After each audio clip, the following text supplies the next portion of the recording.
Alright, boys and girls, in this video we're going to take these 4 basic forms and we're going to draw them using popular penning techniques. Let's get started. So the first thing we're going to do is set up the 4 basic forms basically in the same way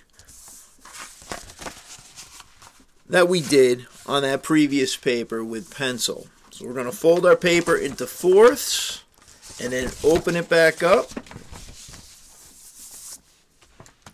and we'll start by drawing the cone in this area. So we're going to put cone, and we're going to use a technique called stippling, S-T-I-P-P-L-I-N-G.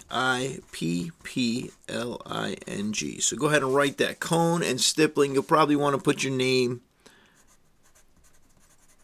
on the paper as well. So remember, we set up the cone by simply drawing 2 diagonal lines and a curved base, That gives us the basic form. Then we draw a line from above this corner and we come back to the base as well in front. So we come at the top, above this corner, and below, and this gives us our shadow. So we've got the form and we've got the shadow.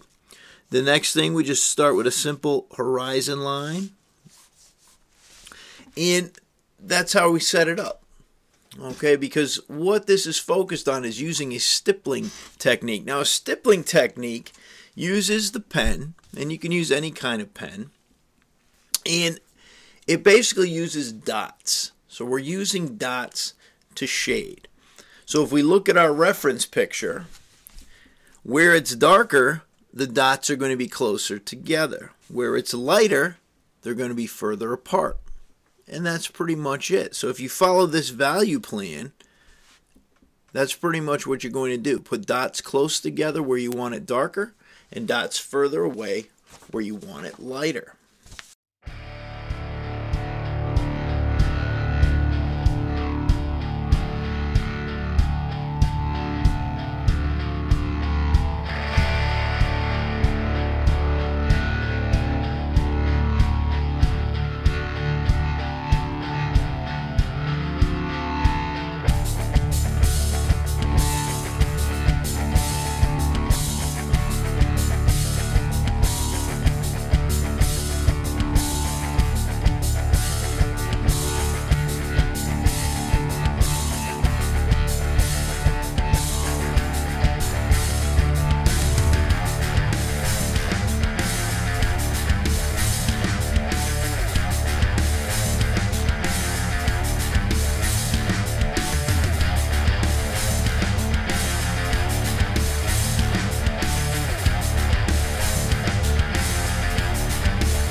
Alright, when you're finished with that, the way to check it is to come in with your eraser and gently get rid of all the pencil, and that'll tell you if you've done a good job. So you should be able to see the form clearly going from dark to light.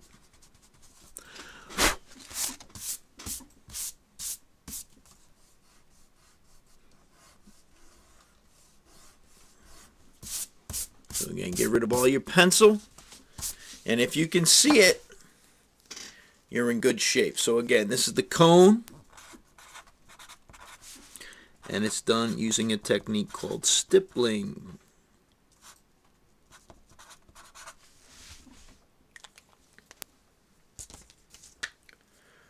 All right, next, let's do the cylinder. The cylinder.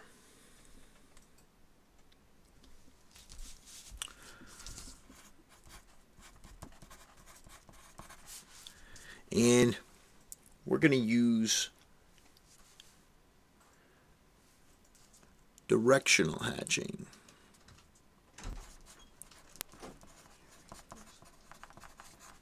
Directional hatching.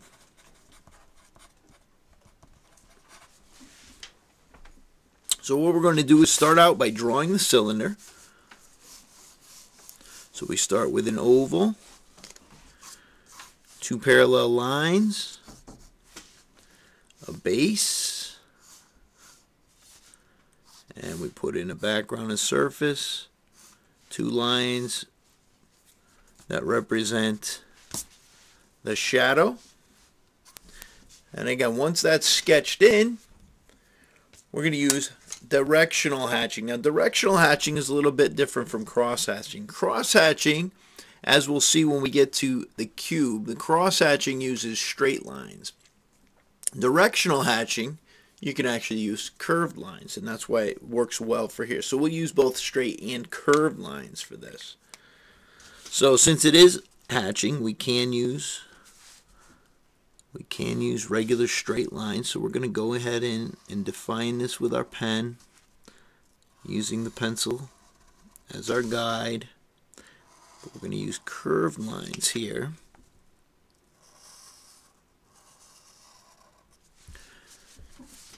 Combined with our straight lines.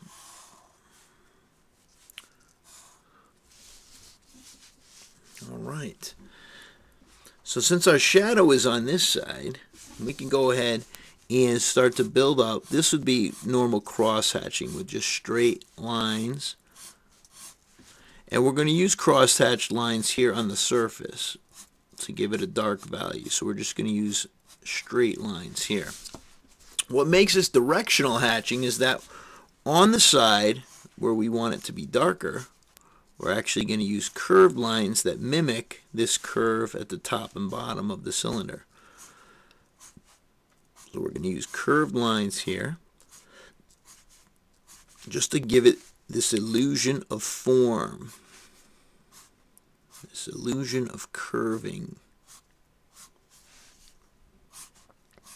And of course, the more you group these, the darker it becomes. And obviously, we want it to be darker away from the light and lighter closer to the light. And so then we can also put some hatched lines, some straight lines in to make it even darker back here. And we're following now on this side of the form, we're following the vertical lines.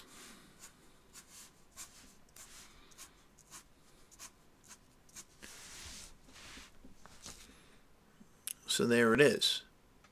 That would be your cylinder. On the top, we might want to add a couple of straight lines just to show that it's a flat top. And then, of course, we could add some lines here just to build some contrast on this side of the form.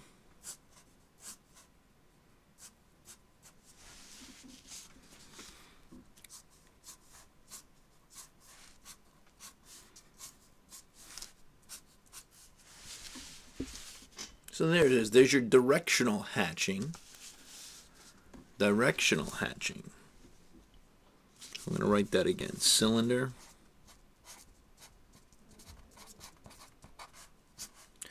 And directional hatching. Then I'm going to come in with my eraser just like I did. Make sure it's all dry. We're going to come in and we're going to erase all the pencil. So this is a true pen and ink drawing.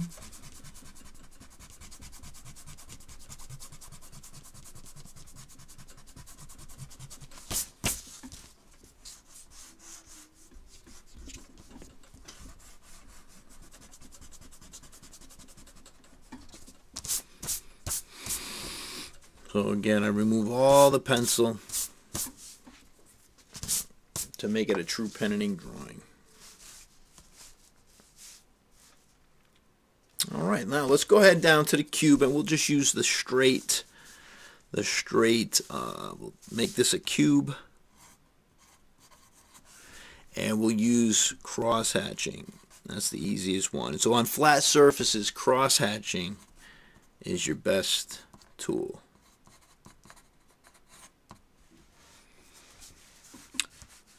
So we'll go ahead and we'll start with, I guess we'll start with a leading edge.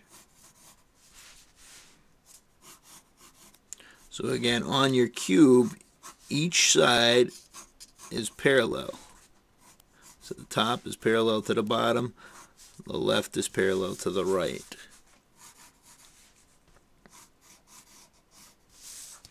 So again, the center is parallel to the back, front parallel to the back, side parallel to the side. And let's see, where do we want our shadow? Maybe we'll put our shadow coming off this way. And then, yeah, let's go ahead and make this a little more interesting. We'll put an edge here.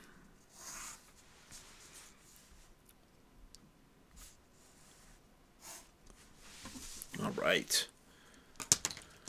So where we want it darker, we're going to come in. Obviously, the shadowed side would be dark.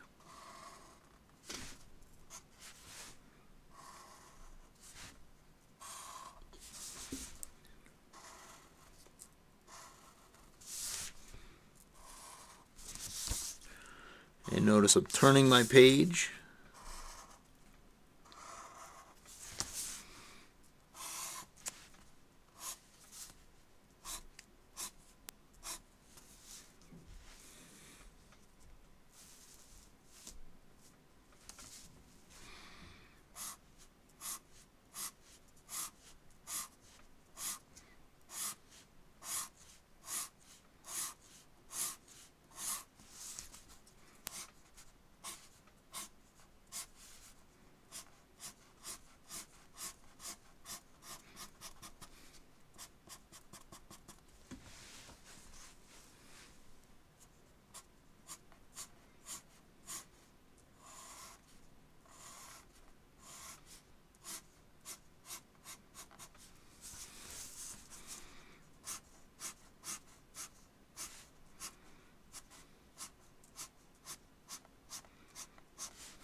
So this would be dark, medium dark. This side, I'm going to space these out.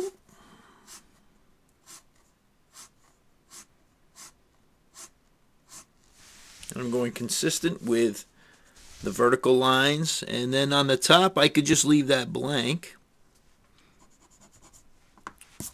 and erase that pencil. So we've got the light, medium, medium dark, and dark. Since I want this shadow to stand out, I'll leave the surface light as well.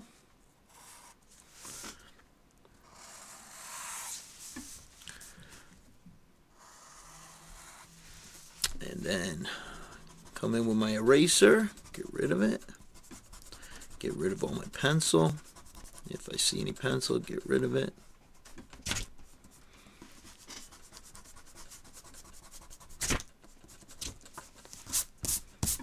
Clean it up. And then on this side, I'm going to make it just a little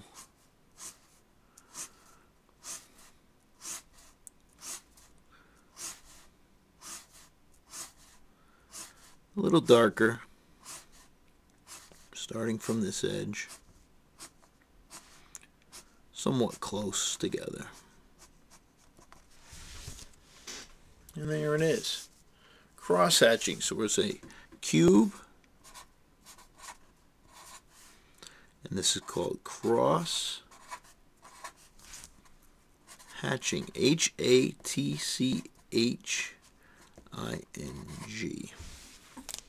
Cross hatching. Again, it's best used for flat surfaces. Come in with your eraser, clean it up.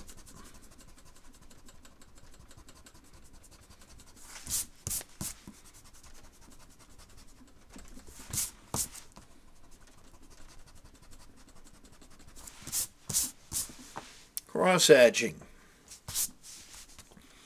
Right, and the final one we're going to work on is the sphere. Sphere.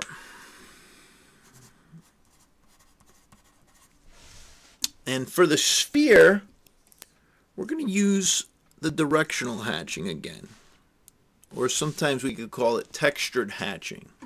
We're going to use the textural or directional hatching. So let's just call it textured hatching.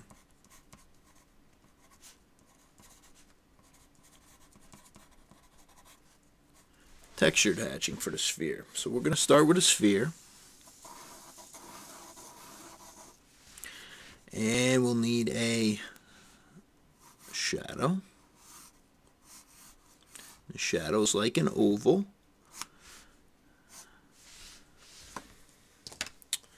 And so for the textured hatching, it's kind of just whatever you want. You could use, you could make it look like feathers. You could make it look like elastic bands. It just depends. So I'm going to use just kind of squiggly lines, just textured lines to make this kind of look maybe like a ball of yarn. But the idea, no matter what texture you choose, is just to make it grouped tighter where you want it darker and spread out where you want it to be lighter. So in this case, I'm going to want this shadow to be darker. So I'm going to just start in with some squiggly textured lines, just kind of building up ink areas using kind of squiggly textured lines. And then the same thing here. I'm going to leave a little bit lighter just so we can see where the ball touches, but again, I want it to kind of be like a ball of yarn in this case. So again, it's a textured hatching. And I'm just building up ink in the area where I want it to be darker. And so you notice out here where I want it to be lighter, I might only just have this single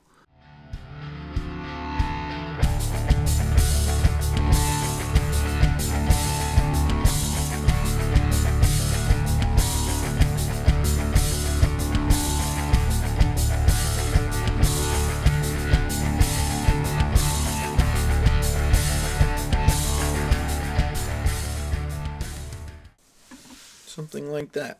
So that's what we call a sphere using textured hatching. And textured hatching.